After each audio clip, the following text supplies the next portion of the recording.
Shabbat Shalom and welcome. This is VBS Torah Study for a Shabbos morning.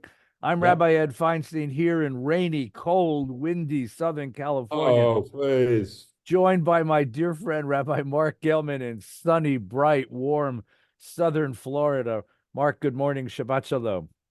Chamber of Commerce weather right here. Shabbat Yep, Shalom. everyone's Shabbat good. Good Shalom. Shabbos. Good to see you, Eddie. Last week, we completed the 4-chapter story of our enslavement and liberation from Egypt. Last week, we crossed the Red Sea. That is the end of the story. Credits roll. The movie's over. But it's not. What happens at the end of that story is so interesting. You know, what happens at the end of that story is that the people of Israel then turn to Moshe, to poor Moses, who's just pulled off the greatest miracle in the world. 10 plagues destroy Egypt, the crossing of the Red Sea in front of the eyes of the world. There can be miracles if you believe, as the song and the movie goes. And then the people turn to Moses and say, "No, what are we supposed to eat out here?" And it's such an interesting moment, you know, because it's such a glimpse into human beings. That's not the way you change human beings with one apocalyptic moment. So the Torah, we turn the page in the Torah. We're taking our journey toward Mount Sinai. And the Torah portion this week is actually named for a non-Jew, not just a non-Jew. It's named for the high priest of Midian, Jethro, Moses' father-in-law, who shows up and sees poor Moses adjudicating all the cases, taking care of this people, and he's killing himself. The man may be the greatest, most realized spiritual soul who ever was, but he don't know how to lead people. He knows how to lead sheep. That's what he learned in the desert, but he don't know how to run a community. And Jethro tells him, "I'm going to show you how to run a community." And that's how the Torah begins. And then we come to Mount Sinai. And on Mount Sinai, the Torah tells us the people of Israel meet God. They meet God, but God has learned something. This people isn't going to change with big apocalyptic moments. The special effects of the quaking mountain and the thunder and the lightning isn't going to change them. They're going to change one little piece at a time. And so we turn now to a different kind of literature in the Torah. We're going to be getting commandments. And this week we begin that with the great, speaking of commandments, the 10 commandments. The 10 commandments, Aseret HaDibrot. So, Mark, let's begin there, and let's begin with a very, very simple question. The 10 commandments, what's the big deal about the 10 commandments? Okay. Well, good setup there. I love it. And as usual, exactly right. The issue, the Ten Commandments are about the second issue of the Torah. The first issue was, how do you get the people out of Egypt? In order for that to happen, you need Genesis so that there is an earth, so that there can be an Egypt and a family that can go down into Egypt. And then you need Moses and Exodus to get them out of Egypt. Okay? That's the first thing. Get them out of Egypt. The second part of the Torah is the more difficult one. And that's, how do you get Egypt out of them? How do you change a slave people into a free people? How do you create civilization when at the time, as a slave, all you had was power and fear? And you can't build civilization out of power and fear. So the answer to how you get Egypt out of people is you teach them a path to human flourishing. It's funny that I didn't realize this until I studied Buddhism, which talks about the marga, the path to enlightenment. Mhm. And then I realized it's also in Islam. What they call halakha is sha'ariyah, which means the path you walk on. And then you realize in the East there's another religion called Taoism in China. And in Taoism, Tao, the Tao is a path. And in Christianity, there's I'm the way, the path, the light. We realize that emancipation is a path. It's a road you walk on so that day by day you learn how to get Egypt out of you, and the parts of Egypt that sink back into you, you learn to purge them. The problem with Egypt is that it is the low part of us. It's not the better angels of our nature. And it has a tendency to come back. It's the Yetzer Hara, the dark side of us. So that's what the Ten Commandments are. They're a way of saying, here's what we believe. Now, this is the one great failing of Judaism in the way we teach it. It's not a failing of Judaism, but it's the failing of how we teach it. We haven't taught that Judaism is a religion. We teach it as an ethnic identity, a historical identity, a narrative, but a narrative doesn't change you. A narrative is a story. You have to connect to the story somehow. So the fact of the matter is that we need a set of beliefs in order to be a religion. And really, the Ten Commandments are our core beliefs. And I believe, and this is just my opinion about this, my midrash on this, that of all the commandments, there's only one that was intended to be given. And all the other commandments are just window dressing for the most important commandment. And for me, that's not, I am the Lord your God, because there's lots of people who don't believe in God who live perfectly good lives. It's not about keeping the Sabbath, because as good as it is to keep the Sabbath, there's lots of people who don't keep the Sabbath and live perfectly good lives. It's not about not taking God's name in vain, because although I've tried and I think succeeded in getting the phrase, the word God and then the other word damn out of my vocabulary, a lot of people swear a blue streak and they're still decent people. It's not about murder, because frankly, most people are not murderers. And avoiding murder, you can live a really crummy life and still not be a murderer. So that's not, and adultery is something which has some elements in it that in its definition in the Torah is problematic. And don't commit perjury is a technical issue about court. And don't covet anything is a ridiculous commandment because it's a state of mind. What do you mean don't covet? Don't desire something. I saw a Ferrari the other day, Eddie. I'm not a car guy, really. I have a little Prius that's 15 years old, gets me from here to there. But I saw this Ferrari, and my blood started to get warmer. I'm saying this is the most beautiful piece of machinery I've ever seen. Yes. So I saw, there's nothing wrong with, I was on the freeway. well, the one commandment Yeah, go that ahead. the whole thing is set up around Yeah. is lo tignov, do not steal. All That's the the other one. commandments, and Kant agreed with this, all the other commandments are derivative of don't steal it. Don't steal. For example, idolatry, you're stealing God's honor. Shabbat, you're stealing also the honor of God and stealing rest. Honoring your parents, you're stealing the honor that's due to them. Murder, you're stealing a person's life. Don't be adulterer, you're stealing the marital vows. Perjury, you're directly stealing by lying. And also perjury, which is called in the rabbinic text, as you know, genevat dat. The act of stealing knowledge is perjury. Mm-hmm. And coveting, you're stealing someone's achievements. Why should you forgive somebody that they have a Ferrari. Stealing is the heart of the whole thing.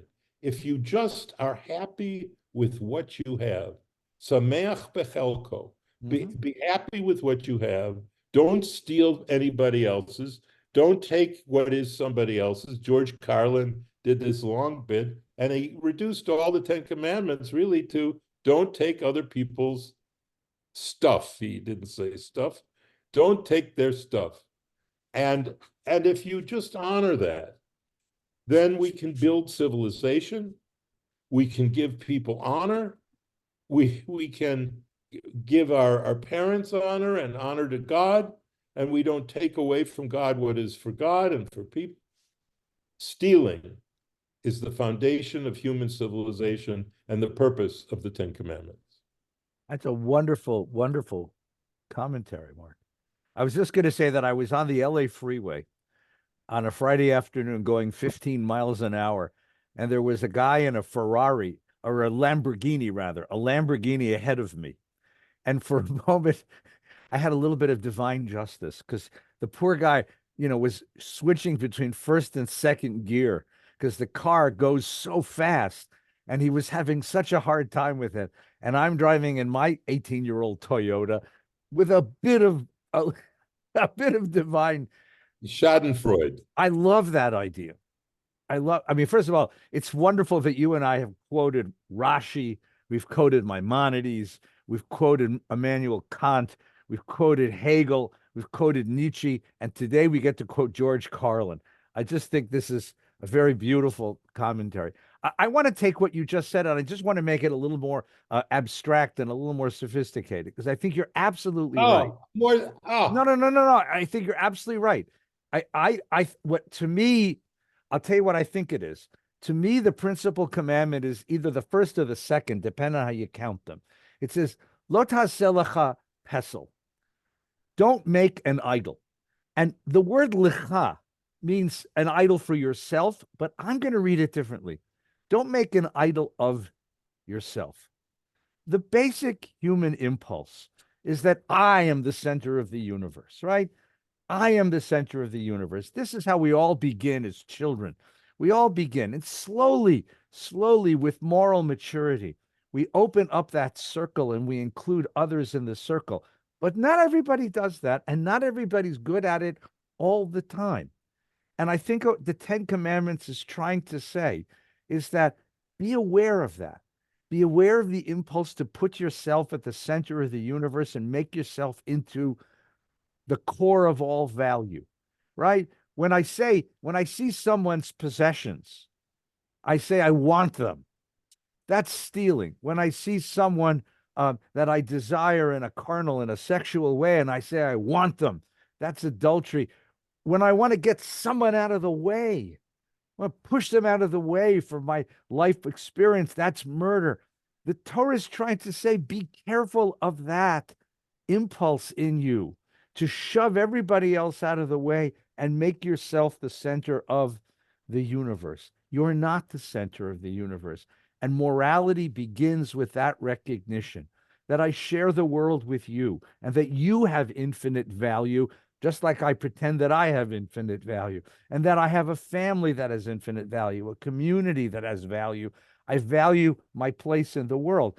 That's the birth of morality. And that's what makes this text so wonderfully fundamental, because it's trying to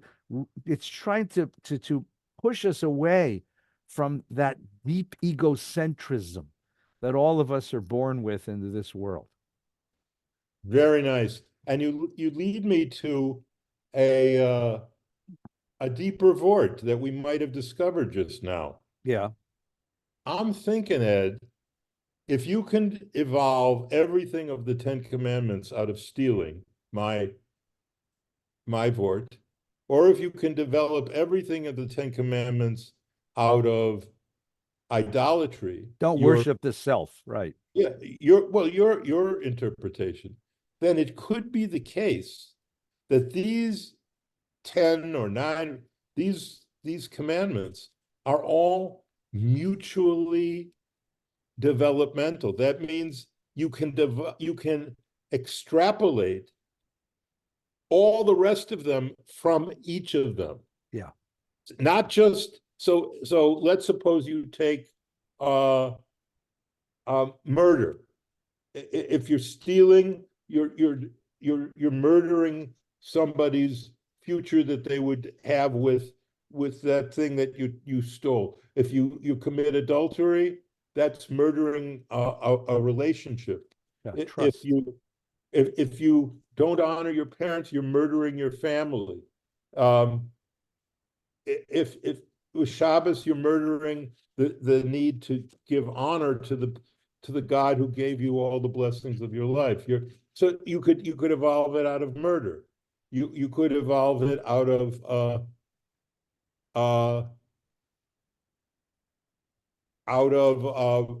And any one of them. the one I don't like about coveting. Right, because all of them are articulations of a principal moral insight.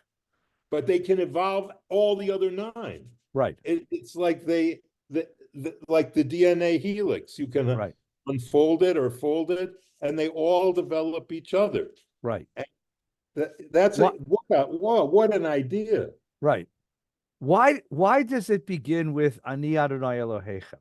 Okay. Why does it begin with? I mean, why is that not murder, not steal, not adultery, not commit false witness? I get those. Why does the thing start with "I'm God"? Listen up. Okay, I got the vort on that. Go ahead. Which is it doesn't. And in fact, Rambam and others had a word about it, and they understood it. And the basic thing is, these are not called the 10 Commandments everywhere in the Torah. They're just called these words. Aseret HaDibrot, One 10 version statements. That's these statements, Advarim Ha'ele, but they aren't. And the people who figured out that number 1 is not a commandment are the Christians. And in their counting of the 10 Commandments, the same text, which, by the way, the other hint in this is that the text does not number them, because there were, of course, no Arabic numerals or Roman numerals, but it doesn't even space them so that you have each one on a line. Doesn't do that. So what they say is the first commandment is, I am the Lord your God, have no other gods. They combine what we have as 1 and 2 into 1. And to get back up to 10, they then do a ridiculous thing, which is divide coveting into 2 different commandments, which is wrong. We got that right. So the answer I would give is it's really intended to be 1 commandment. If you intend it only to be its own commandment, which I think is ridiculous, because what is it commanding you to do? It doesn't tell you. I think the right way to read it is, I am the Lord your God, colon. I am the Lord your God, colon, and therefore, bunk, bunk, bunk, bunk, bunk. That's the only way I can read it. Mm-hmm. So that's my take on it. I like that. So there's a beautiful Hasidic and Hasidic midrash which connects the 10 commandments to the 10 plagues. I really love this idea, because what that means is, what is the plague? A plague is when you ignore one of the commandments. That the plagues are not punishments that come upon Pharaoh because of his arrogance. The plagues are the natural consequences of ignoring fundamental morality. So if you introduce murder as a state policy, you end up with a river of blood flowing through your downtown. And if you try to destroy families, you introduce something that you let fertility go crazy. So it's just a connection between the two, because it shows you that there are consequences to this. These aren't simply moral rules which go up on a wall someplace. These are the moral rules of the universe, which, like the rules of physics, have consequences. If you try to break gravity, if you try to defy gravity, you can do it for a little while, but then you tend to hit things really hard. In the same way that if you try to break these rules, it comes with a certain set of consequences, and that's what the 10 plagues were all about. So the 2 narratives, you're talking to this group, this community of people who saw the plagues. Now you're being given the corrective. If you don't want to live in a world where this sort of stuff happens, then here is the way that you have to behave. This is the society you have to create. This is the truth you have to teach to your children. Otherwise, what you saw in Egypt is the natural state of things when the world loses its moral compass, loses its morality, its moral All right. principle. I hear that. I don't like that. But as they say, Ein Meshivin ala Darush, you don't Come debate it. on, come on. I don't like it because which one of the Now you got to commandments? you have to use your imagination. Frogs. That's the question. Yeah, which one is frogs? Which Oh, I one can is do frogs. Frogs isn't so hard. Frogs which is adultery. If no, and life listen. I can prove this to you. First of all, the frog was the god of fertility of the Egyptians, right? No, let me finish it. What happens? You're commanded not to commit adultery, which means sexuality is not evil, as long as it is kept within the bonds of responsible family relationships. Sexuality is an energy. It's like atomic energy. It's like nuclear energy. Nuclear energy kept in the right container can power a city. Nuclear energy kept in the right container can cure cancer. But if you let nuclear energy out of that container, it can destroy the planet. Sexuality is quite the same way. If it's kept in the bottle of responsible, trusting, caring relationship, it's the most beautiful thing that human beings can share. But if you let it out of the bottle, if you let sexuality flow across the world like the plague of frogs, then it suddenly becomes debased and it becomes a plague. Look outside, Mark. Look at the pornographication of our society. Okay. Amen. Hallelujah. Glory, hallelujah. Okay. Well, I have a different take on that. And my take is that they are representative of something else, but it's not the plagues in Egypt. They are representative of all of the historical events that have preceded the Ten Commandments. Ooh. They are the transmogrification of every single event that preceded them. For example, I'm the Lord your God, that's creation. No idolatry, that's don't make gods of the things in the world that were created in the creation week. Don't take God's name in vain, which is God's honor of being the creator. Keep the Shabbat, which is the seventh day of creation. All of this is the creation week, commandments 1 through 4. Honoring your parents are Adam and Eve. Don't murder are Cain and Abel, clearly. Don't be an adulterer. You got Abraham, you got Sarah, the Pharaoh, you got the whole thing with, oh, she's my sister. And don't steal, that's the birthright. Don't commit perjury. A wild beast tore him up, Dad. A wild beast tore Joseph up. No. And don't covet anything, which is, of course, they loved you, Joseph, more than they loved us. We want to kill you. And so it all changes. And the proof that this midrash of mine may have a clue in the text itself is they are not called the Aseret HaMitzvot. Yeah. Nowhere in the whole tradition do these 10 commandments, which is how we talk about them in English, are actually called commandments in Hebrew. They aren't called commandments. They're called devarim. Now, what is a devar? Oh, a devar could be a commandment. It could be something like a commandment, but it's also an event. A devar is an event, and a commandment, well, that's what I'm saying they are. It's a transformation of the events into commandments so that our history is the foundation for our morality. That's very good. Davar means word. And what you're suggesting is that these are 10 narratives, and that what we have in the 10 commandments is the sort of moral of the story of 10 previous narratives that we've read in the previous books of the Torah. And that there is a lesson to be learned. And in case you missed it when you read it the first time, the Torah comes back and says, look, here's how you have to carry this into your life. Because this is not about them who lived back then. This is about you living right now. That's a wonderful midrash. Thanks. I'll give you one more. So my teacher, Harold Schulweis, came up with one. He said, there's a tradition about Hasidism. So the Hasid says the Litvak, the Misnagid, the non-Hasidic Jew, says the commandment is don't lie.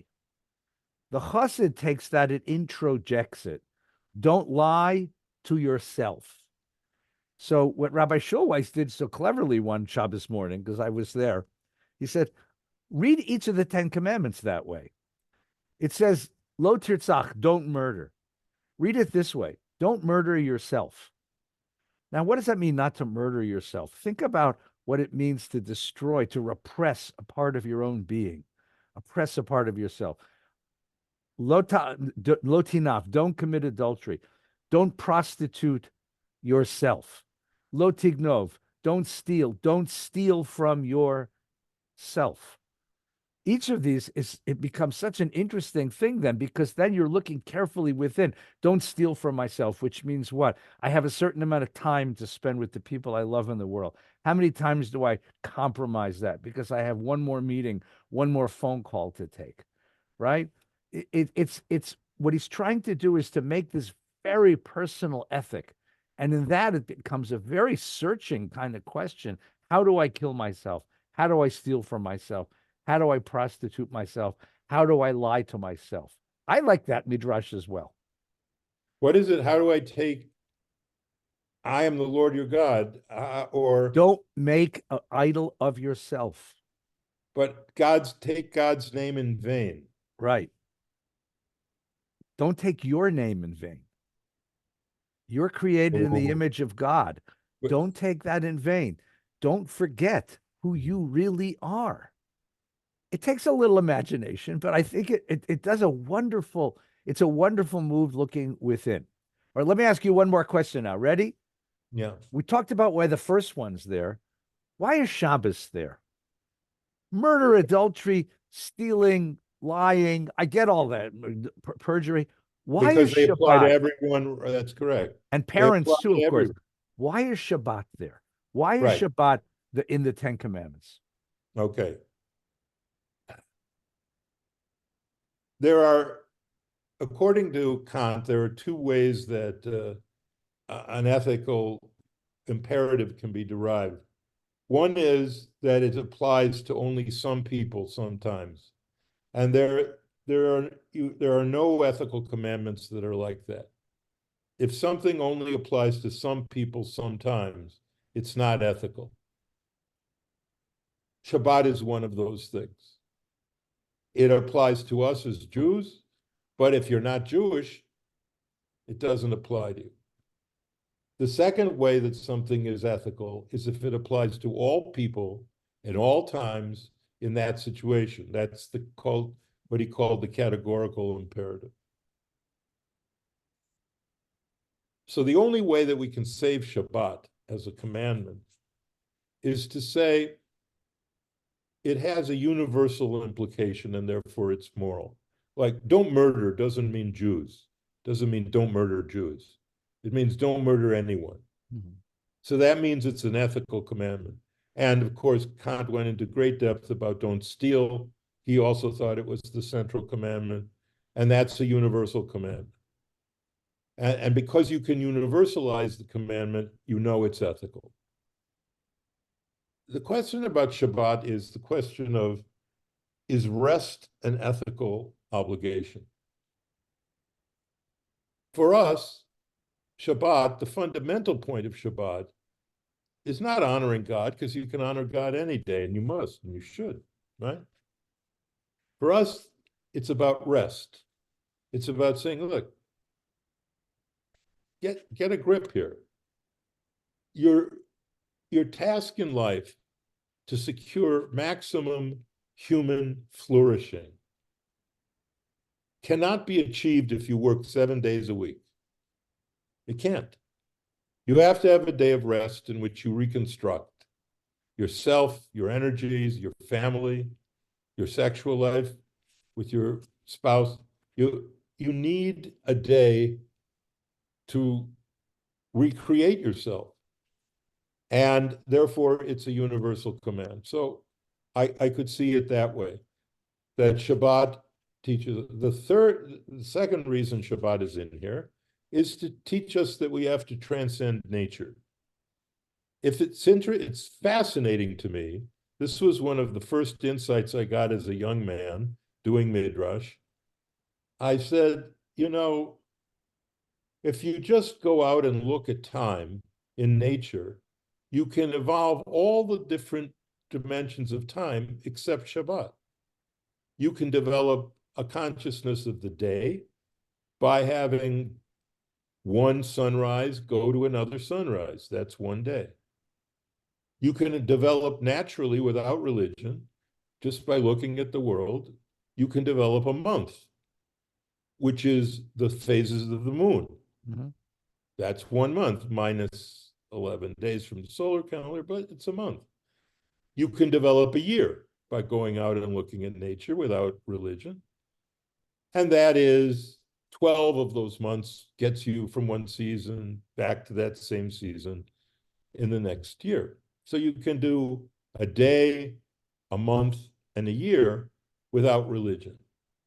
But you cannot evolve on any level the notion that 7 days is a thing. There's no way that 7 days is a thing. Right. What makes 7 not 8 and 4? What makes it a week? Mm-hmm. And the reason that it's important is that it isn't natural. And so that you say, no, God is not a tree. God is not a frog. God is not the sun. God is not anything in nature. God is the creator of nature. And God's time, holy time, transcends nature. Mm-hmm. And Shabbat reminds us not to worship nature, but to worship the creator of all. I love that. That's wonderful. That's a wonderful observation. That's what Shabbat means, Eddie. That's wonderful. So when I teach this to kids, one of the little games I play with kids is take the negative commandments and turn them positive. Oh, So thou shalt not murder. So the kid will say, love and respect life. I'll say, why? He'll say, because there's something sacred about life. And then it's hard to explain adultery to kids, but if you do, yes, it is. yeah. But if you do, the kid will say, yeah, love and respect your partner, the trust of a relation, the trust you put into a relationship. What the commandments are doing is teaching us to sanctify these aspects of our lives. Thou shalt not steal. It's not that property is sacred. We're not that kind of crude capitalism, as it were. But I had a friend of mine whose house was broken into, and he felt so violated. There's a boundary, the boundary that sets a place that's mine and feels safe.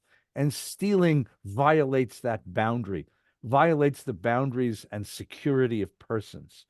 Perjury is the violation of the sanctity of a courtroom and of a community where truth telling is necessary. That's sacred. Okay. Family, you honor your mother and father. Family has a sanctity to it. And Shabbat is about the sanctity of time, sanctity of rest, sanctity of freedom. It's a beautiful thing about that commandment is this is you rest and your servants rest, even your animals rest, because everyone is entitled to that time, to that freedom. No one is owned. Even the animals aren't owned. It's really God who allows you to steward them and care for them, and they give you what they give you, but nothing is owned in that sense. It's all a gift. And if you recognize the sanctity of that sense of gift, of stewardship, and of protection that you're called upon to show, then you live a different kind of a life. And I think that's part of what this is about. So that in the Shema, when we used to say Shema Yisrael, they used to include the 10 Commandments. They took them out in the 1st or 2nd century because they wanted to show the Christian community that we weren't a community only of 10 Commandments, but of many more than that. But maybe it's time to go back. I think so. Maybe When I teach, I was going to say, I love the way you teach the kids. I had a way of teaching kids the 10 Commandments, and I was actually going to do a book about it with a picture book, and I had to rewrite them. And so here's my kids' version of the Ten Commandments. Number one, there's just one God. Two, don't even think of having another God. Number three, don't swear with God's name. Number four, rest. Or rather, I would do it. Use your words carefully and with love. But carefully is not a kid's word. But All right. okay, consider that. Gently. That's better. Don't curse with God's name. Rest 1 day out of 7. Right. 5, do what your mom and dad tell you to do, and do it right away, unless what they tell you to do is really bad. And do it with a smile on your face. Right. Okay, I like that. 6, don't kill anyone who isn't trying to kill you. And don't kill anything. But listen, that's very subtle. Yes, I know. I heard Kill that. anyone who isn't trying to kill you, which Right. means someone's trying to kill you. Kill them. There are Make love only to the person you marry. I just left it at that. keep relationships whole and don't do anything to compromise the trust that the people who love you have in you. Yeah, but those are adult words. I know. Hey, I know kid words. Okay. 8, don't take stuff that isn't yours. That's good. That's perfect. That's perfect. 9, tell the truth almost always. And that leads to a wonderful discussion about of when, right? When you should lie. Yeah. The bride is beautiful. Ketzad meraktim lifnei hakala, right? So, you look good in those jeans. right. It'll make you look fat. That's the point. And 10, don't want what other people have just because they have it. Oh, or rather, enjoy the stuff you got and have joy with it. Good enough. It's about don't wanting other people's stuff just because they have that stuff. That's the dynamic is they have it and I want it. Don't do that. I think that this idea of leaving the next generation a moral code is such a valuable thing. It's one of the things I tell parents to do for their kids. Write their kid a letter. Tell your kid what they need to know to be happy, successful, and good in the world. And I think this is what Moses is trying to do in this Torah portion. I think it's something we all need to be doing. Mark, thank you for joining me this Shabbos. Can I just give a quick commercial? Our dear friend, Rabbi Jeff Salkin, who's been on this broadcast several times, he has started a new podcast called Wisdom Without Walls. And this Wednesday night, he's featuring Professor Jonathan Sarna, who's a wonderful, wonderful professor of American Jewish history at Brandeis, talking about how October 7th has changed American Judaism. Just Google Wisdom Without Walls, sign up, listen to Professor Sarna. You'll be really glad you did. And in a couple of weeks, I don't know how many weeks, Rabbi Gilman's going to be the guest, and we're going to get to hear him and ask him some more hard questions. So thank you, Mark. A good Shabbos to everyone. Good Shabbos.